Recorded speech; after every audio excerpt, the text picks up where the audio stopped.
What's up, college sports fans? I'm Stuckey. I'm Colin Wilson. I'm Mike Calabrese. I'm Maria Marino. I'm Charlie DiSturco, and we're excited that the Big Bets on Campus brand is launching its very own YouTube channel. You'll be able to find every episode of the BBOC podcast, live shows, and other college sports content on this new channel. Not only will the channel be dedicated to betting on college sports, but you'll also be able to find exclusive interviews with former college athletes, college football power rankings, and updates on other topics like the brand new College Football 25 video game series and the ins and outs of the recruiting trail all the way down to the transfer portal. Whether you're into college football, college basketball, college baseball, or any of the college sports, we are the home for college sports, and BBOC is the channel for you. Make sure you subscribe so you don't miss any of the action. I'll see you there. You're listening to the Fantasy Flex podcast from the Action Network and Fantasy Labs. I'm your host, Chris Raybon, joined by one of the most accurate fantasy football rankers and projectors in the game. One of the GOATs, maybe the GOAT in terms of projection accuracy, Sean Koerner. Sean, how's it going? What's up? Yeah, we're about to draft quarterbacks, and we all got to see them play for the first time this weekend. So I'm curious to hear your thoughts on how they looked, if it changed, potentially your opinion on them going into the season, if it didn't change. But just love the fact that we actually have somewhat of a sample to go off now. Yeah, this is gonna be fun. We're gonna do a rookie draft for those new to the pod. We'll go back and forth. We'll draft. We could go 10. Yeah, we go 10 quarterbacks, 10 rookie quarterbacks. We went 8 last year, but we got more quarterbacks this year, so we could go 10 deep. Just like we did for tight ends, and we graded finish versus ADP. So if a guy finishes QB 19 and his ADP was QB 36, you get a plus 17, and so on and so forth. But we'll get to that in a second. Before we do, just want to remind everyone that our 2024 fantasy football draft kit available right now over on FantasyLabs.com. You can find all of my rankings, Sean Koerner's rankings, projections, our entire draft kit. And don't forget, we've both been top 5 in season-long projection accuracy over the past 3 seasons in the Fantasy Pros Accuracy Contest. So be sure to check out our rankings. That's at FantasyLabs.com. And you could get $20 off a Fantasy Labs membership by using the promo code FLEX20 when you sign up at FantasyLabs.com/flex. That's promo code FLEX20 at FantasyLabs.com/flex. All right. Just to recap, last year we did this. So this is our second annual. And you just beat me. Minus 26 did your 4 quarterbacks finish. Both had 2 of 4 beat ADP. I actually had more fantasy points, 471 to 339, but I had a minus 39 in terms of ADP, and you had a minus 26. I think the key for you was you got Aiden O'Connell undrafted, and you also got DTR undrafted, and both those guys, nice. Both of those guys made enough starts to be relevant there. Yep. So pretty good overall draft by you. Actually, you went Anthony Richardson, who obviously didn't pan out, but then you got Will Levis, who gave you a little bit of value, Aiden O'Connell, and DTR. Whereas I went Bryce Young, who actually had a +1 because he finished as the QB 23. Oh, wow. Because that was just because he played 16 games. Exactly. But I went Young, Stroud, but then where I really screwed up was my last 2 picks were Clayton Tune and Sean Clifford. So them's be the ropes. Them that's how it goes down sometimes. But we got some more quarterbacks to choose from, so we'll go 10 deep this year. I'm up first. I'll start it off I'm going to go with Jayden Daniels. I got to go with my guy Jayden Daniels here at QB 14. I just love the upside of Jayden Daniels. We saw it a little bit on display. I'm sure if you've been following, you know by now that he checked out of a screen and threw a deep ball on 3rd down, a rope to Diami Brown for 42 yards, ended up running it in for the tutty as well. So Jayden Daniels, massive rushing upside. And I think that's really what you have to target at quarterback this year. Every year there are going to be a couple of those pocket passers that pop for really good years, but you want to get those guys at a discount, right? Like, some years it'll be like a Justin Herbert or a Burrow or a Stafford or a Cousins, whoever it might be. They're varying levels of elite or to very good to average, but you want to get those guys at a discount. The guys that you want to target, I think, are the guys with rushing upside, because those are the guys who give you that predictable potential top 5 upside that if you're trying to compete with a Lamar Jackson or a Jalen Hurts, somebody's going to get those guys. Somebody's going to draft a Josh Allen. So at least three people, and then there's Kyler Murray as well. So, at least 3 fellow drafters are going to have an elite, and then there's Anthony Richardson. So 4 really, if he stays healthy. So there's going to be a handful of almost half the teams in your league are going to have these elite rushing quarterbacks. So I don't think you want to just kind of settle for some of these other pocket passes if you can help it. So Jayden Daniels, one of the last guys, in terms of that late round QB range, where he's usually goes outside the top 12. I actually have him ranked QB 11, I believe, in terms of median projection, because I just love the rushing upside. And this is a guy who he can throw it too. I mean, that throw to Brown, 40 touchdowns and 4 picks in his last year at school last year. And he also rushed for a ton of yards. So this guy can do it all. Super talented. And, just because Caleb Williams is the number 1 pick doesn't mean that Jayden Daniels can't outproduce him as a rookie, especially in fantasy, because the key is Caleb Williams has a lot more guys to throw to, which means Daniels is probably going to have to do it a bit more with his legs. But for fantasy, that's worth 1.5x. So we love that. So Jayden Daniels, QB 14, I think he has top 5 upside in year 1. Yep. Yeah, I knew you were going to go with him. Love the pick. And he has a ton of rushing upside, which is why he gets compared to Lamar Jackson. But he has a big arm. And I've been saying he reminds me more of like early career Deshaun Watson with the Texans, the good Deshaun Watson, not the, flamed out Browns version, but like Deshaun Watson with the Texans with more rushing upside. So absolutely has a top 10 upside as a rookie. All right. Where are you going with your first pick, second overall? Well, I'm going to go with Caleb Williams, the number 1 overall pick at QB 17. I was behind him a couple years ago. I remember talking to him, just gushing about him after the Blink-182 concert with you. How good he's going to be in fantasy and real life. But I never imagined he was going to end up in this situation with just an elite trio of receivers to start. And Cole Kmet's no slouch at tight end as well. DeAndre Swift is a great pass-catching back. We already saw that on display with Caleb Williams this weekend.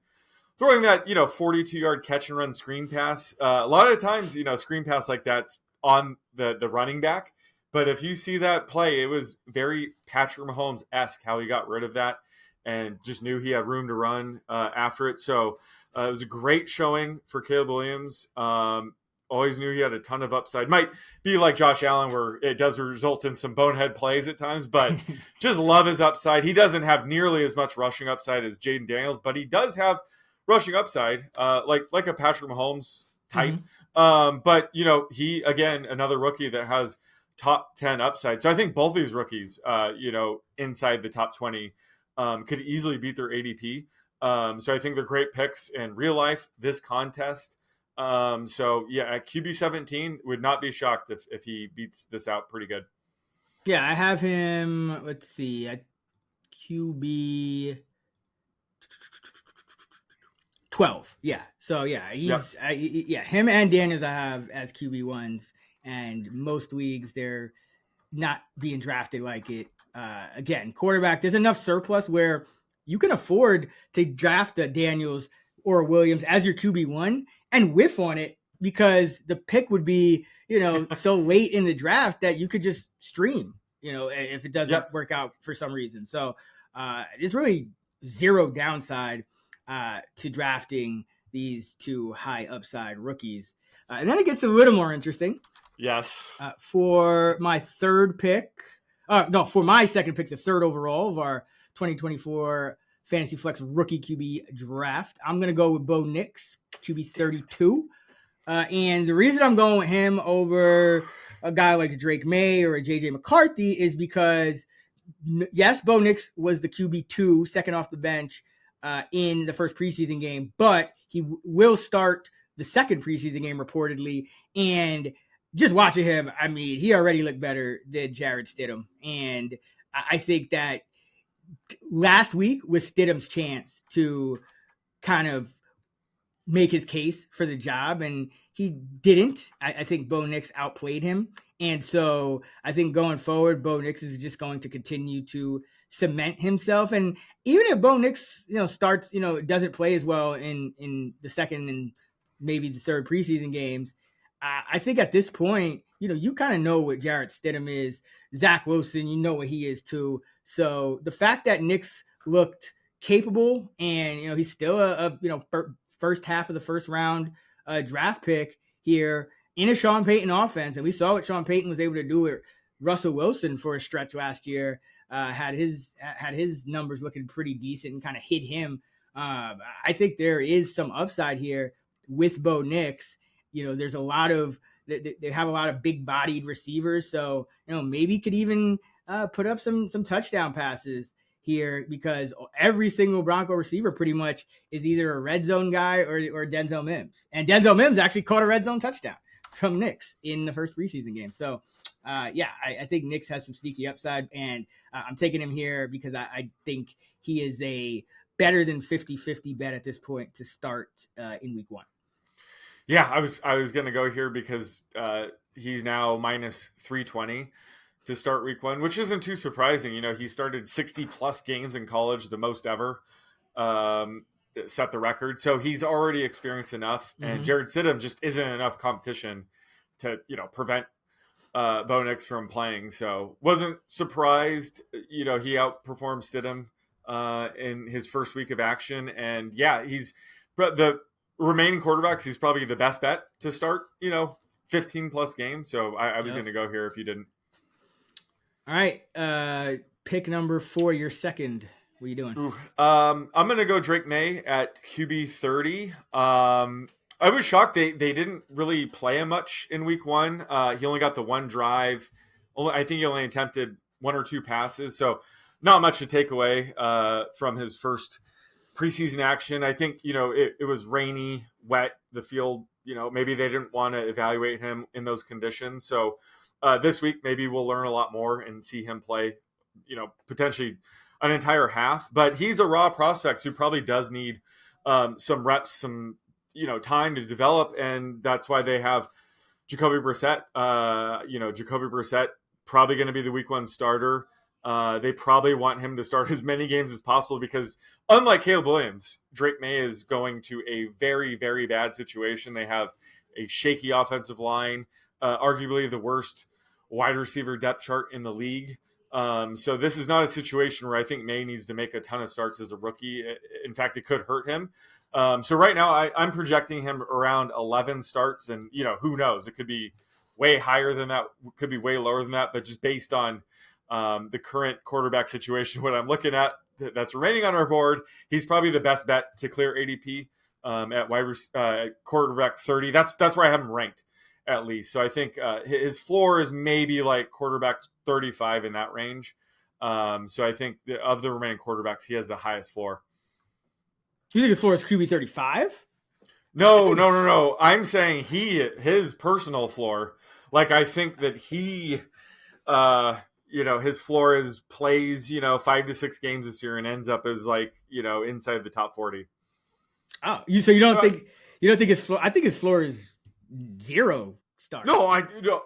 Not even like. I mean, everybody's floor. Yeah, but I mean, no. I mean, like because I feel like Milton kind of complicates things a little bit. Well, no. I compare like Michael Pratt's floor is 0. Yeah. Of all the remaining quarterbacks, their floor is 0 games played, and Drake Maye has the lowest odds of having 0 games played. Let me clarify. That's exactly what I'm saying. Out of these remaining guys, and there's another guy we're going to talk about, a very complicated situation. But I of the remaining guys, I think Drake Maye has the highest floor. Yeah, no, I agree, and that's saying a lot because it's his floor is. I mean, his his stock is trending down. I don't know what's been, they just kind of didn't hear good things in camp and just thought, oh, whatever, he'll get a bunch of preseason action and then it'll be fine. And then you don't really see much of him in preseason. It's just kind of odd. I mean, I know the offensive line is a mess, so that probably has something to do with it. But it's just been odd with him. It could have been the rain. The playing conditions were really bad. So we'll see this week. The games in Foxborough again this week. So we'll see if the weather can hold. But I think this week, if they don't play him much, I don't know. That I guess that wouldn't be a good sign because I think he does need the reps. But I'm thinking it was due to just the inclement weather. Yeah, this is tough now. So my next pick, Told you. I mean, you can't really make a case for anybody off of the ADP. Yeah, no, I'm going to go with Michael Penix Jr. undrafted because we just got word that JJ McCarthy is going to undergo meniscus surgery. Now, if he does a cleanup, he'll be out, maybe a month or, a little longer. But if he goes for the full on, repair, he could miss most of the season. He might just redshirt. And there were already whispers that they were just like Drake Maye. They were comfortable with McCarthy potentially redshirting. Now, I thought he looked good in preseason. He made some mistakes too. It was up and down, but kind of similar to Bo Nix. I thought he showed enough to kind of keep playing, but this meniscus issue kind of complicates things. So I'm going to go with Penix, who I thought also looked very good. And, we still have this question mark that is Kirk Cousins, a little bit older now, coming off the Achilles, which it's not so much that like quarterbacks have failed to come back from them. I think Marino had it in the mid 90s and was fine, but it's just so rare that we don't really have a sample size. So, I don't know exactly how Kirk Cousins is, lower half and, all his fundamentals are going to be affected and whatnot, his pocket presence, his ability to plant. I don't know how that's going to affect him, especially also with learning a new offense and new receivers and everything. So there's a decent chance that Penix, who went with a top 10 pick, does make starts at some point this season, either because Cousins is hurt or maybe they want to take it slow with him or something happens where there's a setback. There's a lot of different ways this could go. So I'm going to go with Penix, who I thought looked really good. I think has a lot of talent. The Falcons obviously do too, even though I don't know if they played it right with, paying Cousins all that money first. But you got to love Penix with a pretty decent supporting cast. The line is good. You got Pitts, you got London, you got Bijan. So if he does get on the field, which is still a big if, I think he should be productive. So I'll go Michael Penix. I thought he looked very good in preseason. Yeah. I was probably gonna go with him because of all the remaining guys. Like he has the best shot of getting starts if the quarterback gets hurt. Some of these guys that we'll get to, we don't know if they're going to be second string or third string, but Penix is clearly Kirk Cousins' backup. All righty, 5 picks down, 5 to go. And once again, just want to remind everyone, FantasyLabs.com is where you can get our award-winning fantasy football rankings and projections for 2024, as well as our entire fantasy football draft kit. Don't forget Sean Kerner's tiers, always a big hit. All those available right now at FantasyLabs.com, and you can get $20 off with promo code FLEX20 at FantasyLabs.com/flex. That's $20 off at FantasyLabs.com/flex with promo code FLEX20. Pick number 7. I'm gonna go with Joe Milton III. Just throw a dart at him. Now Bailey Zappi is expected to be released, so Milton should be the 3rd string QB, but he did look good against 3rd and 4th stringers in the first week of the preseason. Now, probably doesn't mean much, but I do like that he can. I do like, first of all, that he did. It's not just a straight up undrafted guy. He did get drafted in the 6th round, and he could move around a little bit. So, that's all you could really hope for. Maybe he ends up being activated, and they have like a package of plays for him a la Malik Willis at some point, because I mean, this Patriots season's probably not going anywhere fast, so late in the year, this offense might be grasping at straws, and maybe they need a spark, and they try some Milton. You also, I mean, Jacoby Brissett, if this team is, 0-10, what's the point of starting a guy like Jacoby Brissett? So you bring in Drake Maye. So then I think, maybe Brissett would get released or just kind of, be like a clipboard holder. So I think there's a path on a really bad team for a guy like Milton to get a couple of snaps here and there. But really, we're just throwing darts and taking the rushing upside with Milton out of Tennessee and hoping for the best. Yeah, I think you had to go here. I'm actually projecting him for 0.2 games now, because like you said, he has massive upside. Again, another reason not to play Drake Maye this year. I think they definitely want to protect him, and why not throw Milton out there and see what he's got? He looked great in preseason this weekend. So yeah, of all these guys left, he's the only guy I'm really projecting for games played. I mean, if Joe Milton plays over Drake Maye at any point, that the Patriots are in trouble. I'll say that. Right. All right, you got two more picks. I mean, Brock Purdy took over for Trey Lance. It would be kind of like that, right? True. Yeah, I mean, I kind of liken him to like a DTR. Like if a bunch of guys get hurt, he can make a start or two. Probably won't go very well, but you did draft DTR with your last pick last year, and that worked out. So yeah, no, exactly. I'm kind of hinting I was taking this guy next. So I don't know who I'm gonna go with. I'm gonna go with Michael Pratt of the Packers. They took him in the 7th round, so he doesn't have great draft capital, but he's battling Sean Clifford of all people for the backup role. So he could end up being Jordan Love's backup. Where if he misses time, this is an offense where it's fantasy friendly, I think.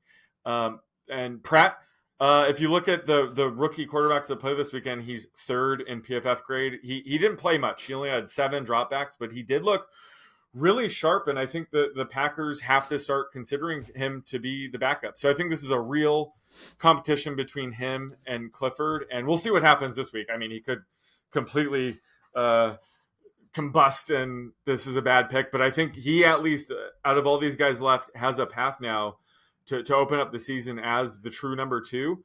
And I liked what I saw. So again, he's a 7th round pick, but we've seen these guys pan out at times. So I like his upside enough to take him here. Yeah, no, that makes sense. And the other thing that's working in his favor is I think he's talented enough where they'd be scared to subject him to waivers. And so he could end up making the roster that way, like over Clifford, and then Clifford goes to the practice squad, but that would leave, Pratt on the active roster. So yeah, I think there's definitely a path to Pratt, and I thought he looked good as well. I'm intrigued. I think he could absolutely win that backup job. All right. Oh boy. My last pick. What am I going to do here? We're in the same boat. Don't worry about it. I'm going to go Devin Leary for the Ravens. And the reason I'm going to do that is because Lamar Jackson has missed 5 games in 2022, 5 games in 2021.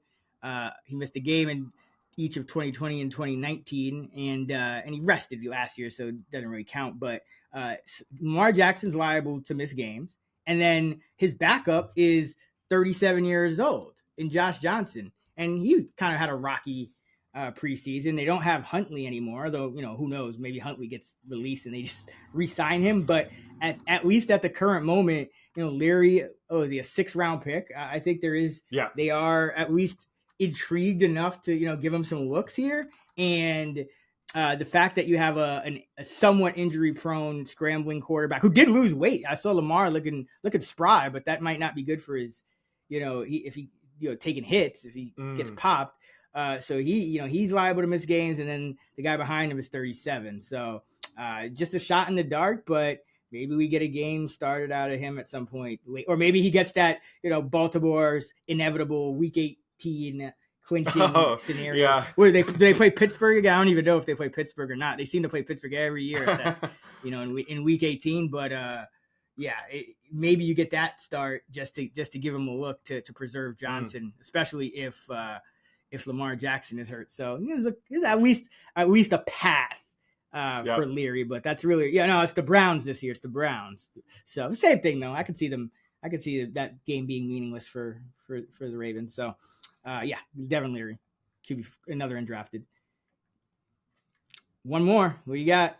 All right, I'm gonna go with Spencer Rattler on the Saints. They took him in the 5th round, and he looked okay. And he actually led them to a game-winning field goal drive. I was sweating. I took Cardinals plus 2.5 in game, so I was safe if they settled for a field goal. But he led them down the field.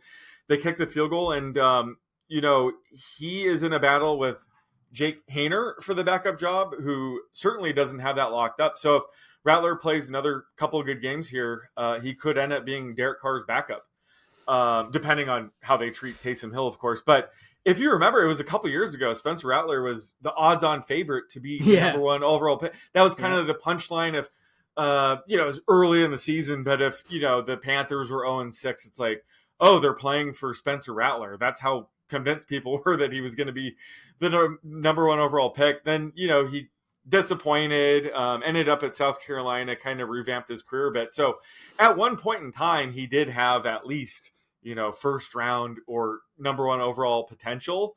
So even though that's not there anymore, nothing to say about these other guys that are left. He has that going for him. But I just think that he does have a path to end up being the true number 2 QB before the season starts. So if Derek Carr misses time, it might be Rattler instead of Jake Haener that does get the spot start. So I'm going to go with Rattler here to close things out. I don't mind it. I think the toughest thing is going to be beating out Haener. I thought played decently well as well, but I'm not a big fan of Derek Carr, especially learning yet another new offense. We've already seen Derek Carr, get shelved, back when he was at Vegas a couple years ago. I think he sat out the last couple games. Last year, I think he missed a game or two with an injury. And this Saints team, I mean, Dennis Allen is pretty high up on the list for first coach fired. If it's an absolute dumpster fire, which you never know. I mean, the Saints are usually just kind of in that average. They've been in that purgatory. They're kind of average, and in that division, average could win 11 games. But things could also go south, and if they do, another situation where you might as well get a look for at least one game with your 5th round pick. And I think Taysom Hill. I think the quarterback situation is done, but more fullback, I think, for Taysom Hill. So I think he's going to be more fullback, still play tight end, and what he used to do. And then, Juwan Johnson is banged up too. So I think Hill is going to kind of focus on being, the heavy personnel, whether it's fullback, whether it's tight end, H-back. So I'm sure he'll take snaps at running back, but from what I've seen, I think it's Carr, Haener, Rattler, the quarterbacks. All right, that's going to do it. So the 10 quarterbacks drafted, I started with Jayden Daniels, QB 14. Sean went Caleb Williams at QB 17. Then I went Bo Nix, QB 32. Sean went Drake Maye, QB 30. I went Michael Penix, QB 40. Then Sean went J.J. McCarthy, QB 31. I went Joe Milton III of the Patriots at QB 40 with my 7th pick. He's undrafted, so all those guys are going to get QB 40. Michael Pratt went Sean with the 8th pick of this draft. He's a Green Bay Packer competing for that number 2 role. Devin Leary was my pick with the 9th overall. He is the 3rd string currently for the Ravens. And then Spencer Rattler was the final pick for Sean. He is battling Haener for that backup job in New Orleans. Don't forget to check out FantasyLabs.com for all of our fantasy football content, our award-winning rankings and projections, Sean's tiers, our entire draft kit, and you can use FLEX20, the promo code, for $20 off at FantasyLabs.com/flex. That's promo code FLEX20 at FantasyLabs.com/flex. You can find Sean on Twitter, aka X, at @_oddsmaker. I'm at Chris Raybon. We're at those same handles on the free award-winning Action Network app. Until next time, let's get this money.